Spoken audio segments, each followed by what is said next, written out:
In Chapter 4, the gang arrives in the Kingdom of Firene on their search to find the 12 Emblem Rings. We get lore on the layout of Elyos and its rulers, which I fail to absorb. Alfred tells us he has a sister, Princess Saline. We arrive in Flora Milltown, where we run into trouble. Saline and her retainers, Louis and Chloe, are caught in a corner by Corrupted. Louis and Chloe hold the line while Saline gets to safety.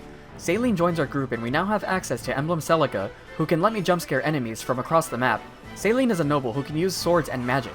Louis is an armored lancer with high defense, which I will abuse by setting him on a nearby fort. Chloe is a Pegasus Knight with high mobility and fragility. I can now use the doodad to rewind turns, which I will soon be using. I warp Saline near Louis to jumpscare an enemy, but this move ends up getting her killed on enemy phase. I undo and keep her safe, but this now puts Chloe in danger instead. I warp Saline in to defeat one of the enemies in range of Chloe, but this ends up getting Saline killed again. I undo again and warp her back in, but this time, I keep Alfred and Chloe nearby to defeat these Lance Corrupted instead. I keep routing enemies and make my way to the boss of the map, Rodine, who is an armored lancer like Louis. Saline nukes Rodine with Ragnarok for heavy damage. While Vander could finish the map now, I don't want the experience to go to him.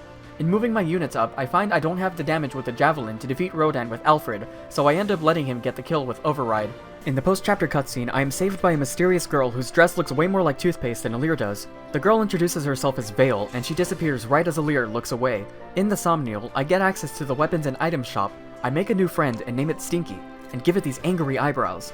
I feed Stinky a raw egg because I didn't have any raw flour to feed it. I then spend some time with Marth doing whatever this is. Thank you.